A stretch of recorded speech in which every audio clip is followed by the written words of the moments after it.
Yeah, welcome for everyone who watched me on my channel. This is a sad story. A sadness is a bad story. All test 39 have died and 20 others are injured after migrant fearing deportation set fire to martyrs at immigration center on the USA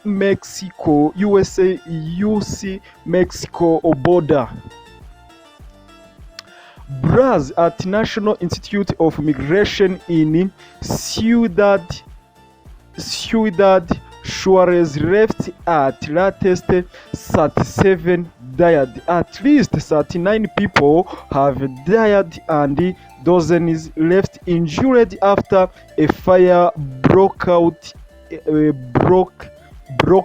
at a migration center on US Mexico border. The blast broke out at the National Institute of Migration ENM in Ciudad Juarez late Monday night. Hours after the fire broke out late Monday, loads of bodies were laid out under shimmery silver sheets outside the facility in Ciudad Juarez, which is across from El Paso, Texas, and a major crossing point for migrants. Ambulance, firefighters, and vans from the monks swarmed the scene. 39 people died were injured and are in delicate serious condition according to the National Immigration Institute. There were 68 men from Central and South Africa held in the facility at the time of the fire, and the agent said. A brawl broke out at the National Institute of Migration in Ciudad Juarez on Monday night.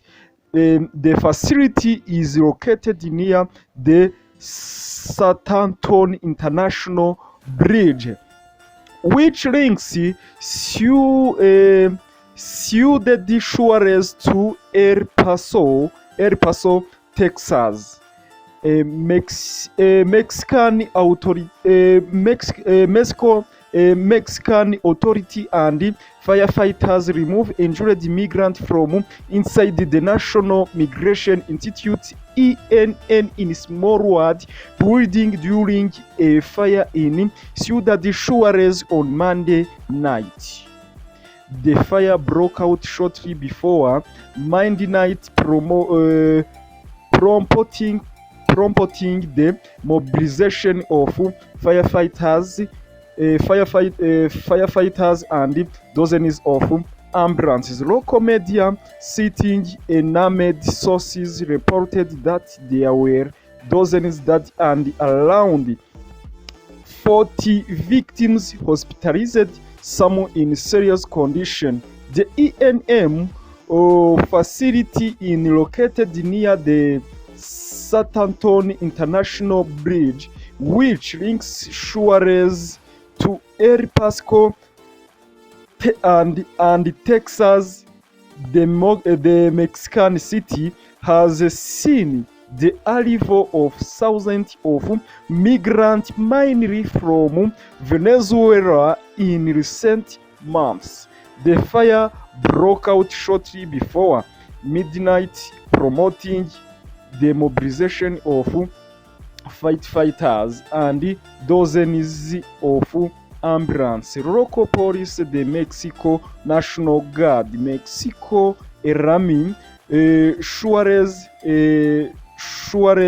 Forensic Medical Services, and official with the Institute of Migration are reportedly on site assisting with recovery effort. 39 people died after fire a Mexican facility in Ciudad Juarez. Photographs taken at scenes show firemen and rescuers pressing several body covered with blankets in the parking lot of the ENM facility. Several migrants have been hospitalized with serious injuries. Kiev journalist Herberto Perez-Raza reported on Twitter a rescuer who asked not to be identified because he was not authorized to speak to the press, explained that there were about 70 migrants, mostly Venezuela, at the site.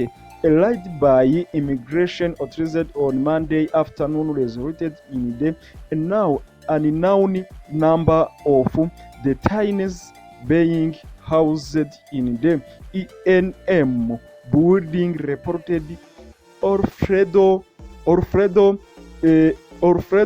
Corchado of Dallas Morning News. The migrants were urgently brought in after being removed from street corners where they cleaned windows, sold goods, or begged from money just hours before the blaze erupted. Children from Venezuela watch a Mexican authority and firefighters remove injured migrants, mostly Venezuela, from inside the National Migration Institute of Monday night. Thanks to everyone who watched this my story to achieve to end this my story. Viagri Venezuelan migrant react outside on ambulance crying her injured husband Edward Carbaro, while Mexican authority and firefighters remove injured migrants from the ENM building on Monday night. Ciudad Juarez, which neighbor El Paso, Texas, in one of the border towns, numerous endorsed migrants seeking refuge in the United States remain stranded. The administration also proposed generally denying asylum to anyone who travels through another country on their way to US without seeking protection. They effectively or Mexican who appear at the US southern border. Thanks for everyone who watches my story and make sure subscribe on this channel 5M TV1. God bless you. I wish God bless you for everyone who watch